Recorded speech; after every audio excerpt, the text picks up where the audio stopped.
Hey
man, you have to go across the street. Can't have people over.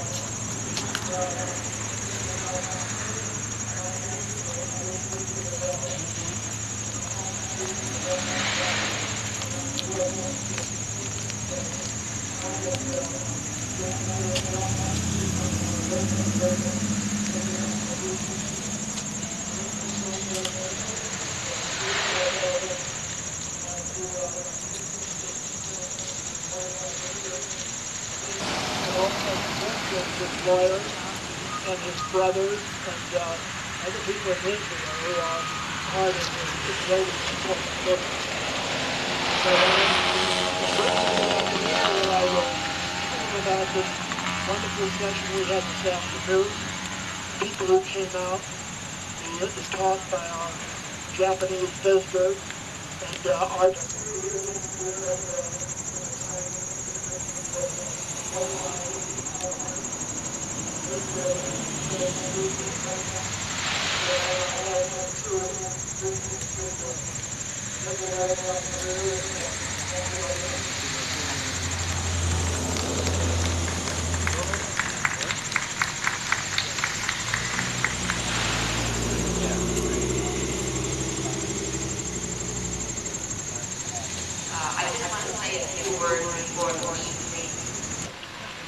I will be, again, so grateful to be able to carry Louise's map with me on November 1st as well. We'll have it. Great.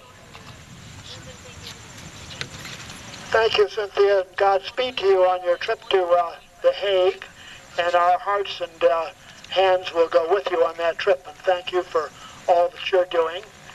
Is there anybody else who would like to give greetings to us or to the Israeli embassy, have a personal message for Yitzhak Rabin or Shimon Peres? They're both in town. How about the Jewish Committee on the Middle East? They have a representative here with Mark Bruzonsky. Would you like to say hello? He's across the street doing some videoing. Okay. All right, well, it's good to see you. Good to see you again.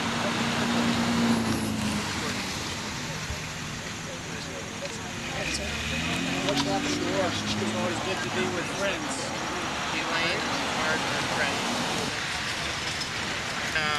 Three secrets. God promises peace to us if we do not go back to our foolish ways. Surely God is ready to save those who honor her, and her saving presence will remain in our land. Love and faith. Okay. We're here with Sam Day. Sam's from Madison, Wisconsin. He is not a Middle East expert, but he is a nuclear expert. And In fact, I believe you're the coordinator, you're the chairman of the Vanunu campaign in the United States. That's correct, yes. And you came to this a few years after it happened, because Indeed, so yes. Like Tell most, us. like most Americans, I heard briefly about the case when Vanunu first gave his story to the London Sunday Times back in 1986. It was a small news story in the United States. but a big story in A big Sunday story in over there, yes. Yeah. And I thought someday I ought to write about it. I'm a journalist too, just like you. But I never really got involved.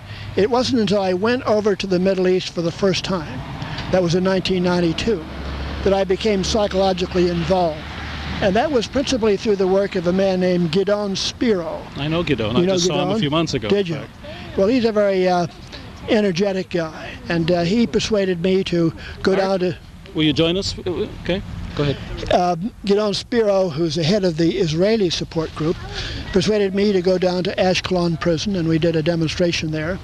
And then I and several others organized a demonstration in front of the U.S. consulate in West Jerusalem, saying that no more nukes either in Israel or in the United States. So it was because of your pacifist, if that's the right word to use in your case, It's and not anti-nuclear really, anti-nuclear, positions really, yes. that you realized the importance of the Vanunu case and of That's what this individual had done.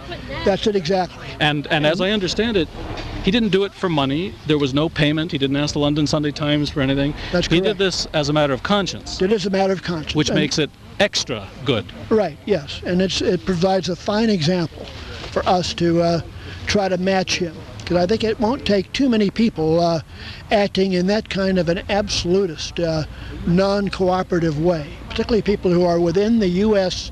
military and nuclear programs, to make a real dent in U.S. public policy. I mean, a few thousand. Maybe the difference is you live in Madison, Wisconsin, and I live in Washington, so I'm by definition a lot more cynical about what it will take to make any you're changes. inside the Beltway. Yeah. I've lived in Washington too, and I know the power here. But Washington is not the whole United States. You're true. It's very important. I know Wisconsin. I went Yeah. to school at Lawrence. You're out Yeah. there in the heartbed of liberalism and progressivism, the Progressive magazine. What used to be, yes. Yeah. What It's used to pretty be. conservative now, really. It's pretty apolitical. The Progressive's still there. I know the editor died. The magazine is still doing very well. And one of the more thoughtful magazines on It an is. intellectual level that we have in our country. Yes, yes. Um, But on the Vanunu question, Right. it's the idea that as a matter of principle, the Vanunu case needs to be heard about and understood in the United States. especially There's been a wall of silence. It really has. if I can make a comparison, Jonathan Pollard, a real spy in the classic sense, who did Yeah. it for monetary reasons and was paid Exactly. and bribed, and they got a bank 50,000. account for him in Israel now. They're Yeah. putting more in that account than they used to pay him when he came to Right. the embassy as a spy. They've written a play about him, and he's a hero. He came to these doors asking for asylum. They didn't go that far because, after all, the United States wouldn't like that. But anyway, Yeah. there's this huge movement to get Jonathan Pollard out of prison so he can go live in Indeed. Israel. Yes. And here you've got a mercenary, classic spy, a Exactly, traitor to yeah. the United States. Yeah. Whereas in Vanunu's case, he left Israel, converted to Christianity. Did he never renounce his citizenship? No, he kept renounced his citizenship. faith. Renounced his state. His Jewish faith. Oh, his faith. Excuse Yeah, me. yeah. Right. But no, he's still an Israeli citizen. Then he went to England, where apparently through the movement that he had joined, a Christian movement of conscience, people helped him meet people at the Sunday Times. No, Is that how it it happened? didn't work that way. Didn't work that way. The London Sunday Times found out about him while he was still in Australia, because he was freely talking about his experience as a nuclear technician to little church groups. And the Sunday Times found out about it and flew a reporter down there. So the press did and its job for a change. Yeah. Hey. Yeah. And sometimes it happens, at least in England. Okay. Yeah. Good for And them. they really had to kind of talk him out. He wanted to just give it anonymously. Because he felt that, that would let him off the hook. But that's hard for the press. That's hard for They the need- press, and they talked him into coming out publicly as a whistleblower, which he did. So they flew him to England Indeed, yeah, they did. and debriefed him and investigated the story, and this went on for weeks or For months? weeks, I think for 2 or 3 weeks. He was kept under wraps in England, moved from hotel to hotel, while he was being interviewed not only by the staff of the Sunday Times, but by nuclear weapons experts who the Sunday Times engaged to find out if he was for real or not. And then somehow during this period the Israelis found out about it before the publication. They tried to stop the publication, as I recall. We believe through the London Mirror, which Rupert Murdoch. Rupert Murdoch, yes. And also the one who was killed, the one who killed either committed suicide or killed, or we all forget his name. He turned out to be a Mossad agent. Right. Another example, just for the viewers who won't understand this at all. Yeah. A major player in British journalistic circles who owned a major newspaper, and somehow we repressed his name. He was big news at the time, and Cy Hirsch wrote a book about him, or wrote about him in his book, was actually doing much of what he was doing for the Mossad. So he passed that on to the Mossad. The Mossad came to England. He fingered Vanunu, and then did a debunking story ahead of time to try to his newspaper, which was the Sunday Mirror, did a debunking advance story, working with the Israelis, but of course beware the nuclear hoax. But of course never acknowledging that they were working with the Israelis and with the Mossad. Would you expect them to acknowledge it? But it's important for viewers to understand. That's why we have Mideast Realities. We're trying to explain to them that just because you pick up the Sunday paper and read something doesn't necessarily mean that it's valid. In fact, it may be part of a disinformation campaign, like it was in this case. It could be the New York Times as well as the Sunday Times. I mean, they're the major dailies and networks, I think, essentially are in with the national security establishment, to say the least. Yeah. And some of them are actually taking money, taking gifts, just like politicians. Yeah. So they're trading exclusive information for scoops. So there was a debunking story which didn't stop the Sunday Times from going forward with their story. No, it did not. But did the Sunday Times offer Vanunu protection? Did they contact British authorities? They say they did their best to try to protect him by moving him from place to place, encouraging him not to stray from their sight. They provided him with accompaniment for his own protection. They didn't provide him with a girlfriend too. No, I think they even tried to, but well, it didn't work. Viewers will understand why I make that cynical comment in just a minute. You'll understand. But in any event, Vanunu did get rather impatient. The story kept being delayed, and finally he did allow himself to be talked into going to Rome to get a change of scene with this woman who had looked him up. And just 1 second before the woman. This is Mideast Realities. I'm Mark Bruzonsky. We'll be right back with Sam Day, who's chairman of the Mordechai Vanunu campaign in the United States. But now, a short break for the quote of the week.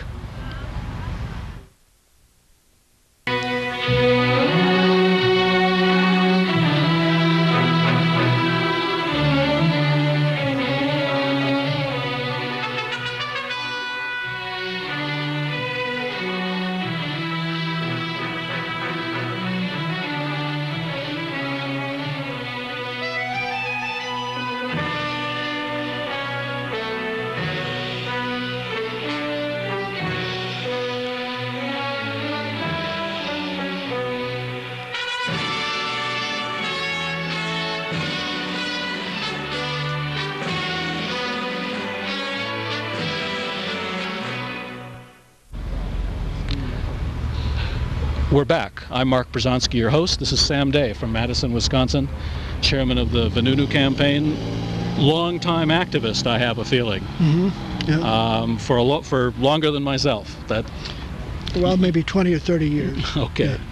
Sam's been telling us an extraordinary story of a gentleman of conscience who's now in a 6x9 solitary confinement cell in Israel, who we should all be wanting to get out. And it will be a sorry day if Jonathan Pollard is let out and Mordechai Vanunu is kept in, even though one cannot compare the two people. They're not comparable, no. But although there is a connection that I can explain to you.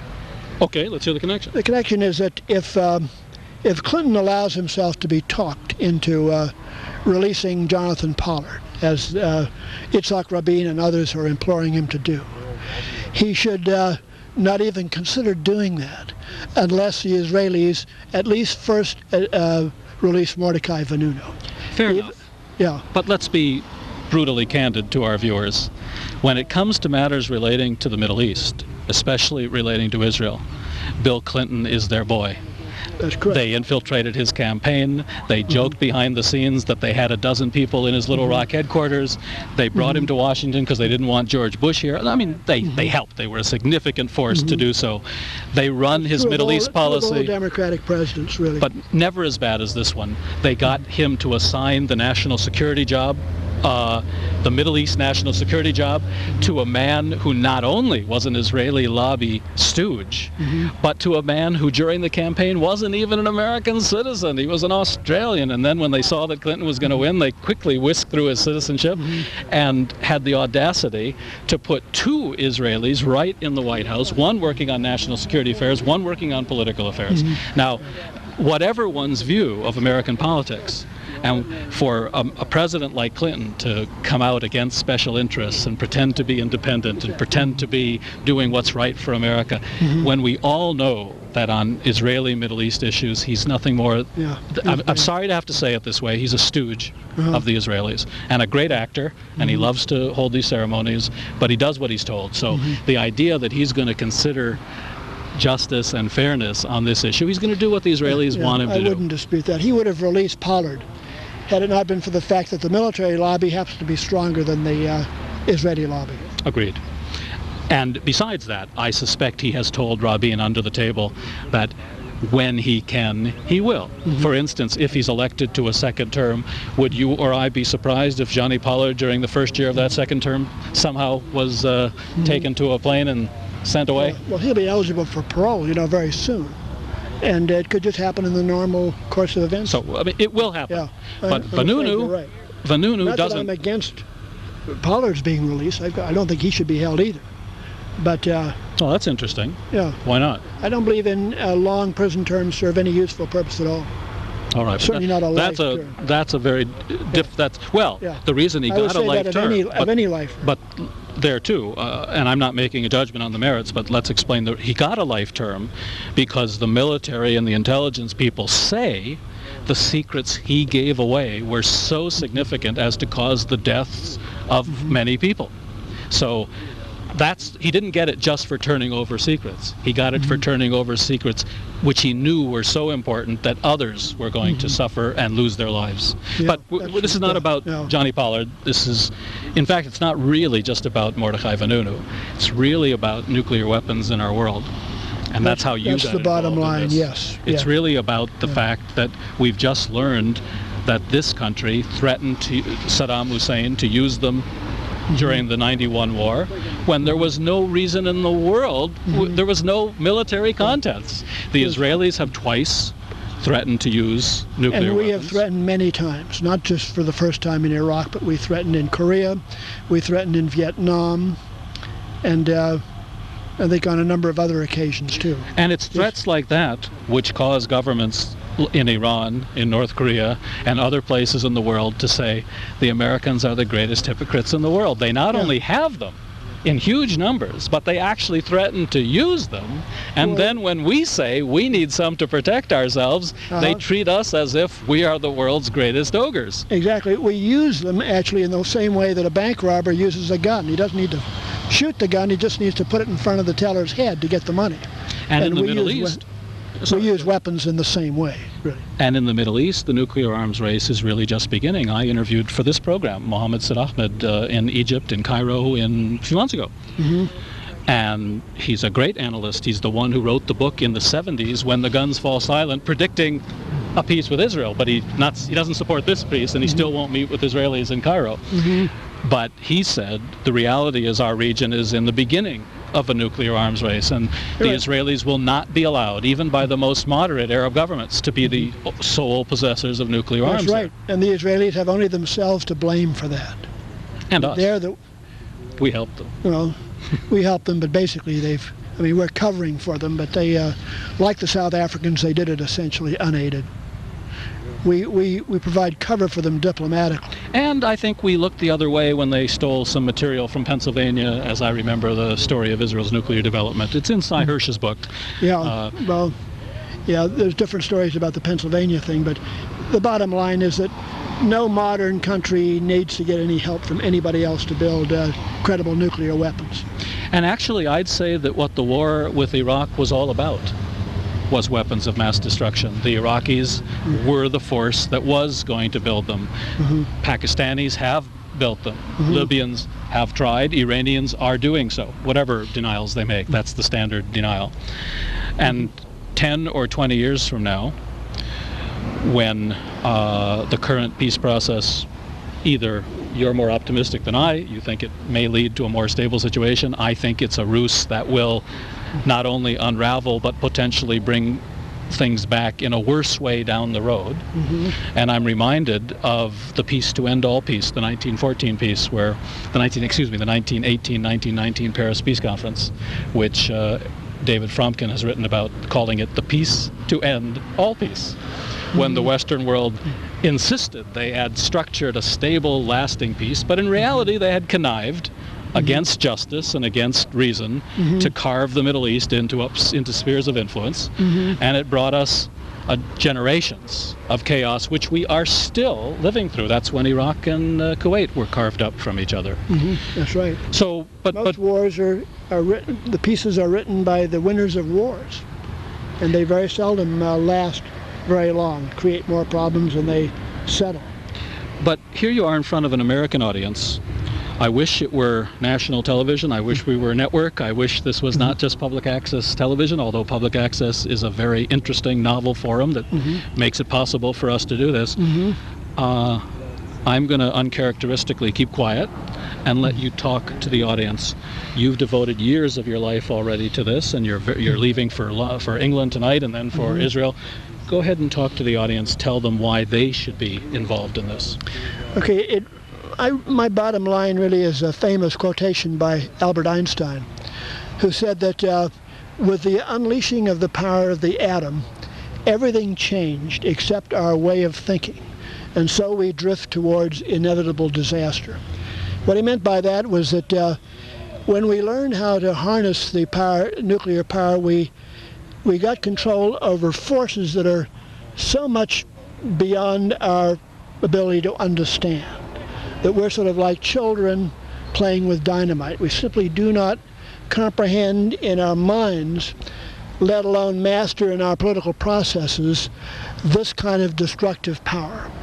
So that when we learned how to harness the power of the atomic bomb, and then use the atomic bomb as another form of weaponry, another form of diplomacy, we brought about a nuclear arms race which led us to where we are now. It's a little bit down in numbers from what it was at its height in the late 1980s, but we have still some 18 to 20,000 nuclear weapons, some of them more than 1,000 times more destructive than the bomb that destroyed Hiroshima, which was itself 1,000 times more destructive than any previous bomb. And yet we devise policies that contemplate the use or the threatened use of these weapons of mass destruction. It would take the dropping of only 2 or 3, hopefully on an American city, if they have to be dropped at all, to so shock this country that we would forthwith cease the production of all nuclear weapons. We would get out of the nuclear business entirely and totally and immediately, because we'd be talking about perhaps the loss of Washington, D.C., including the Jewish Committee on the Middle East and just about everything else in Washington. Thanks for the plug. The viewers don't know too much about that because I have another hat sometimes, but one day I'll tell them. And the loss of my hometown, which is Madison, Wisconsin, which would be nothing but a hole in the ground. All my grandchildren, all my sons, and millions of other grandchildren and sons and husbands. And what I'm saying is that we need somehow to come to a form of sanity before that happens. And that's the challenge facing us Americans now in this generation. Hold that thought for just a minute. I'm Mark Bruzonsky. You're watching Mideast Realities. We'll be right back with Sam Day from Madison, Wisconsin, chairperson of the Vanunu campaign in this country. And right now, a quick break for the lie of the week.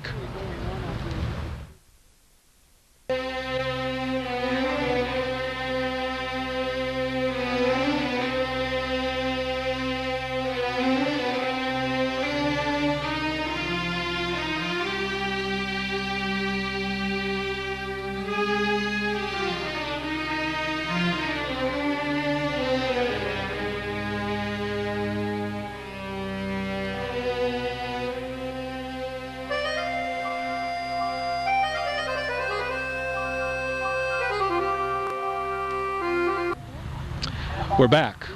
We're outside the Israeli embassy, actually. There's been a demonstration today, which happens every year, and a smaller one every month, for Mordechai Vanunu.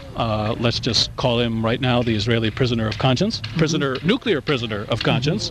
And we have the good fortune, before you get on a plane and leave for England and Israel tonight, to be talking to Sam Day, who is expressing his overall feelings that Mordechai Vanunu as an individual, terribly important. But the nuclear whistle that he blew is what brings us all together. You say it better than I could. Well, I'm here every week, so I'm going to let you continue. Okay. And that nuclear whistle is a whistle that needs to be blown not just in little Israel far away, but loud and clear here in the United States, which is essentially the leader in this march towards doomsday. And if the nuclear weapons are to be stopped and reversed, it's going to have to happen in the United States, which is where they began, and where they are developed to the nth degree, both in quality and in quantity.